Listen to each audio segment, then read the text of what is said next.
Comment démontrer une égalité en trigonométrie?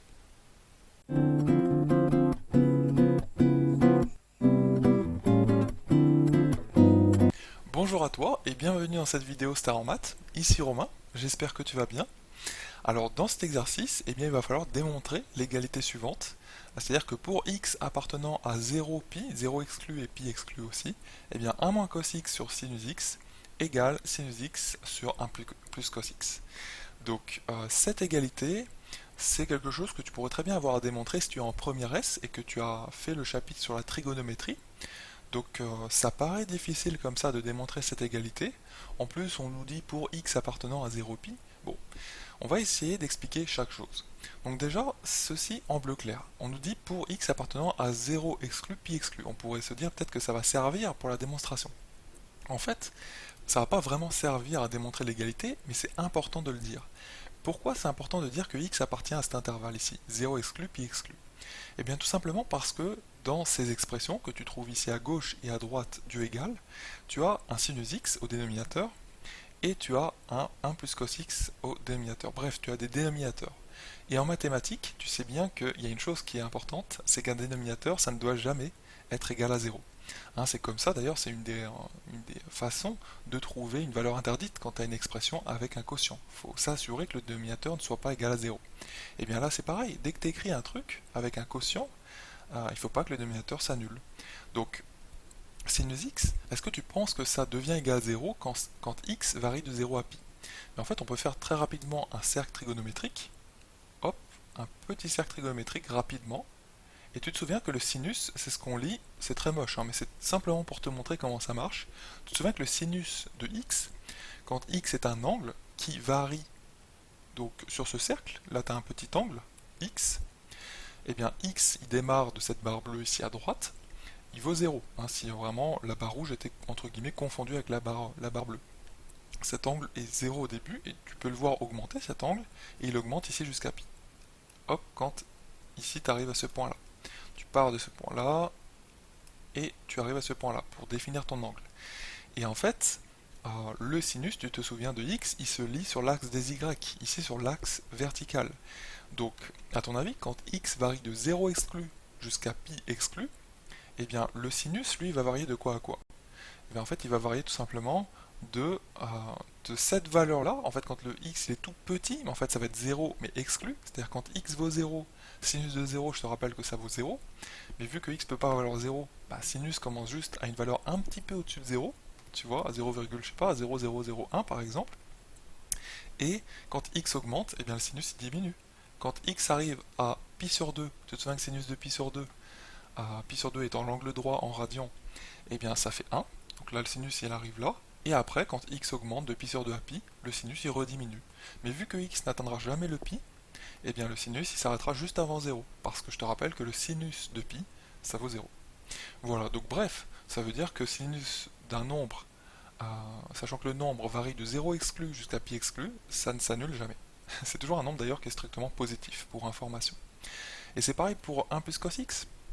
Donc là en fait, il faut que le cos x ne soit jamais égal à moins 1. Parce que si ça vaut moins 1, tu es d'accord que le dénominateur s'annule.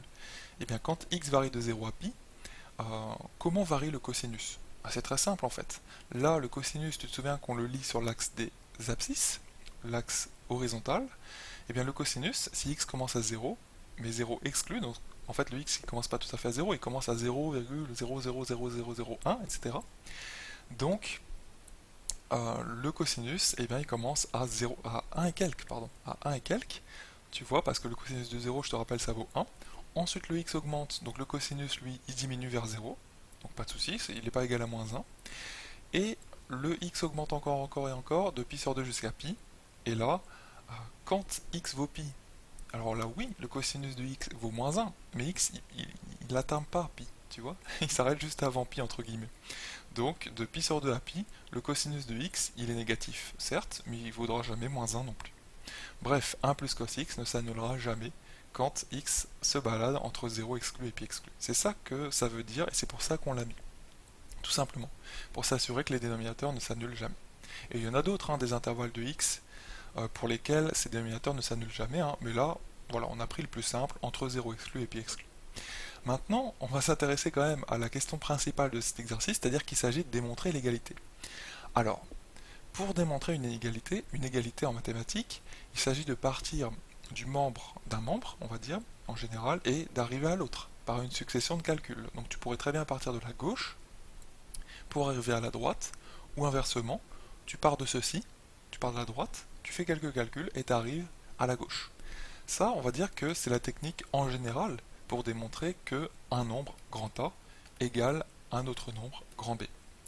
Mais il y a une troisième technique. Il y a une troisième technique qui est la suivante, c'est que tu peux très bien démontrer que grand A, il vaut un nombre C. Tu vois, tu as transformé grand A en C, d'accord, c'est égal à C. Et tu démontres aussi que B, en le transformant un peu, ça vaut C. Tu vois, tu auras bien prouvé que A et B sont égaux, si tu as bien démontré qu'ils sont tous les deux égaux à un nombre C. Ça, c'est une troisième façon de démontrer une égalité en maths.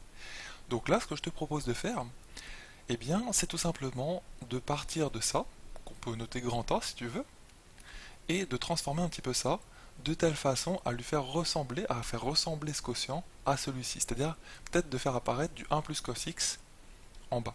Tu vois, de mettre un petit peu au même dénominateur. En fait, l'idée ça va juste de mettre au même dénominateur ces deux fractions. Pareil le grand B, hein, on va le mettre au même dénominateur que cette première fraction. Et tu vas voir qu'en mettant au même dénominateur, eh bien on va trouver que on va tomber sur un même nombre C, tout simplement. Donc là, on prend le grand A, tu vois, on prend le 1 moins cos x sur sinus x, et ce qu'on fait, c'est que on veut le mettre entre guillemets au même dénominateur que l'autre fraction. Pour pouvoir comparer les deux nombres, hein, c'est toujours une bonne idée de mettre deux fractions au même dénominateur si tu veux euh, démontrer qu'elles sont égales, certes, mais si tu veux aussi les comparer. Comme ça, tu n'auras plus qu'à comparer les numérateurs. Donc là, on multiplie en haut et en bas, tout simplement par 1 plus cos x, qui est le dénominateur de l'autre fraction. Tu vois? Hop, en haut et en bas, bien sûr, hein, pour ne pas changer la fraction. Tu as le droit de multiplier une fraction en haut et en bas par le même nombre, hein, ça ne change pas la fraction. Il faut mettre bien sûr des parenthèses là-haut. Et ensuite, on calcule un petit peu ce que ça donne. Tu vois que là-haut, en fait, on va tomber sur l'identité remarquable a moins b facteur de a plus b.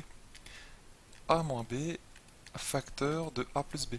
Ce qui donne, tu te souviens la forme développée de ça, c'est a2 moins b2, a carré moins b carré. Donc là, tu vas obtenir tout simplement, le petit a c'est 1, le b c'est cos x, donc 1 au carré, moins cos de x, le tout au carré. Voilà ce qu'on obtient tout simplement au numérateur. Et en bas, eh bien, je te propose de garder la factorisation, tu n'es pas du tout obligé de développer, tu pourrais si tu veux, ça donne sinus de x, facteur de 1 plus cos x. Voilà. Bon, ça c'est plutôt bien, et maintenant ce qu'on peut faire, c'est un petit peu simplifier ce qu'on a là-haut, l'écrire un peu différemment, le nettoyer, ça va donner 1, parce que 1 au carré c'est 1, et cos de x le tout au carré, hein, on le note généralement cos carré x, donc moins cos carré x. En fait on met le carré au niveau du cosinus, qui veut vraiment dire ça, hein, c'est-à-dire que c'est tout le cosinus qui est au carré. Donc le tout sur notre même dénominateur sinus x, facteur de 1 plus cos x. Donc voilà pour ce nombre grand A. Tu vois comment on l'a transformé, hein? On a obtenu un dénominateur qui tient compte du dénominateur de l'autre. Tu vois, tout simplement. On n'a pas encore prouvé, bien sûr, que c'est égal à grand B. Maintenant, ce que je te propose de faire, c'est de transformer grand B. Donc grand B, pareil, eh bien, tu le transformes en tenant compte du dénominateur en fait de grand A, c'est-à-dire sinus x. On va donc multiplier en haut et en bas grand B par sinus x. Comme ça, en fait, tu vois bien, on obtiendra les mêmes dénominateurs. C'était ça le but, en fait. On met au même dénominateur les deux nombres. C'est comme ça qu'on prouve qu'ils sont égaux. Donc là, on va obtenir, eh bien là-haut, hein, tout simplement. Alors, on va déjà réécrire le grand B. Sinus de x sur, hop, 1 plus cos x. Voilà, on multiplie en haut, on avait dit par sinus de x, et en bas par sinus de x également. Et donc on obtient, là il faut mettre des parenthèses hein, quand même au dénominateur, hop, et on obtient donc sinus de x fois sinus de x. Ça donne tout simplement sinus carré de x, ou sinus de x le tout au carré si tu veux. Hein, mais qui se note plus simplement sinus carré de x, et ça se dit comme ça, le tout sur, eh bien, on n'est pas obligé de développer, mais on pourrait, hein. En fait on retombe sur le même dénominateur, donc sinus x, facteur de 1 plus cos x. Et maintenant, intéressons-nous un petit peu au numérateur.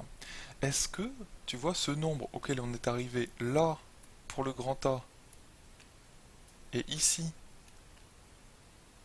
pour le grand B, eh ben, ça serait bien qu'ils soient égaux, hein, parce que c'est le but de démontrer qu'ils sont égaux. En tout cas, une chose est sûre, c'est qu'ils ont le même dénominateur. Maintenant, les numérateurs. Bah, sinus carré de x, pourquoi ce serait égal à, bon, là on avait simplifié, hein, on peut enlever le carré, à 1 moins cos carré de x. Eh bien, tout simplement parce qu'on a une relation en trigonométrie qui est toujours vraie, qui est celle-ci, que je vais te rappeler, c'est que 1, c'est égal à cos carré x, plus sinus carré x. Donc ça, c'est toujours vrai. On l'appelle aussi la relation fondamentale de la trigonométrie. En fait, ça vient tout simplement du théorème de Pythagore, que tu appliques bien dans un cercle trigonométrique, hein. On ne va pas le montrer ici, mais c'est très simple, hein. Je l'ai déjà fait dans d'autres vidéos. Et cette relation, tu peux la connaître, hein, c'est tout simple. Il faut bien sûr que ce soit le même x, hein. Ici, hein, enfin, dans le sinus et dans le cosinus carré, il faut vraiment que tu aies la même chose, hein. Tu pourrais très bien avoir 4x plus 2 aussi, hein, dans le cosinus, et il faudrait que tu aies 4x plus 2 aussi dans le sinus carré, d'accord? Et bah, voilà cette relation. Et du coup, ça veut dire quoi? Eh bien, ça veut dire que 1 moins cos carré x, hein, tu vois, si je passe le cos carré x à gauche, bah, cette relation c'est aussi 1 moins cos carré x égale sinus carré de x. C'est la même chose, hein. C'est une égalité équivalente à la première. Donc ça y est, hein, on a bien démontré que ce numérateur-ci est égal à celui-là. Voilà. Donc en fait, à un moment donné, il faut utiliser cette formule pour démontrer, pour bien en fait démontrer que les numérateurs sont égaux. Ça marche. Donc voilà comment on a démontré notre égalité. Les numérateurs sont bien égaux, les dénominateurs aussi. Donc ces deux nombres-là, les deux nombres mauves, sont bel et bien égaux. J'espère que tu as bien compris cette démonstration. Ça utilise simplement, quelque part, la transformation de chaque nombre. Pour démontrer l'égalité, on transforme chaque nombre comme on peut. Et à la fin, pour les deux transformations qu'on fait, on obtient le même nombre. Voilà. Et on a utilisé aussi la formule qui revient très fréquemment dans les exercices de trigonométrie en première, la formule 1 égale cos carré de x plus sinus carré de x. Je te dis à la prochaine dans une autre vidéo.